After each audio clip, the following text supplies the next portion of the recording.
Welcome to Garage Gym Athlete Ask Me Anything. It's pretty simple. I'll be answering questions from the thousands of athletes that follow our daily programming. If you have a question or topic you want submitted, go to garagegymathlete.com/AMA. Let's get started.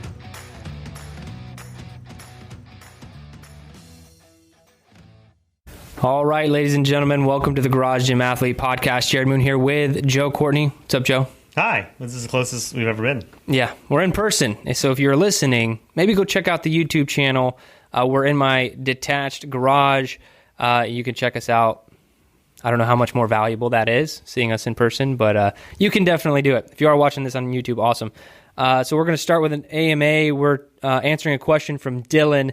Dylan has a question on flexibility. He says, how important is it to have flexibility, and how can one become more flexible? I've never been too flexible, especially in my lower body. I've never been able to keep my legs straight and touch my toes when sitting or standing, for example. I'd like to be more flexible, but I'm not sure the best way to go about it. Or am I wasting my time trying this in just the way my body is? You want to go first or me? I'll just jump in a little bit. Flexibility definitely takes a long time. I remember when I was in high school, so I was a kicker in high school, and being a kicker, you have to, your leg flexibility is a huge thing, and it took, a good half, 3/4 of a season for me to get really, really flexible, and I had to keep that up to go into the next year. And athletes in general try to be more flexible, because the more flexible you are, the less energy your body's using to move in those ranges of motion. But it takes a long time to do it. It was 4 or 5 times a week. I was not only stretching, but somebody would stretch me out. And then I was doing other classes in high school that I did some extra stretching as well. But it's definitely something that you're not going to notice the benefits for a while, how far you're stretching, and it's painful. Stretching is not fun. Yeah. So my 2 cents on this, Dylan, I want to move in reverse to what you said of, is this just the way my body is? I don't have that belief about anything. So if you're not fit, you can get faster, you can get fitter. If you're not flexible, you can become more flexible. If you're not mobile, you can become more mobile. You might have a predisposition to being a certain way, but you can always, through your effort, energy, and programming, change things about your body. So I do think that you don't want to get in that mindset of like, hey, is this just the way things are for me? So now, to Joe's point, it takes a lot of time. I was not very flexible when I first started functional fitness, and so I did a lot of mobility type positions. I started with mobility WOD. You guys can check it out.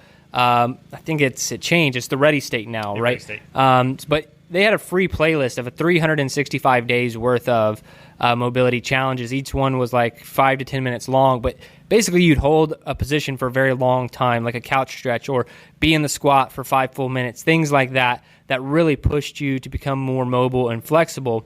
And these days I like to do mobility typically after a workout, but this long, let's say short static stretching, like 30 seconds before a workout, is only not beneficial for your performance. It's not actually going to add to your flexibility. You need to go all the way through a range of motion and hold that position for a very long period of time before your body starts to respond to it. And like Joe said, it's going to take weeks, months, years to become more mobile and more flexible.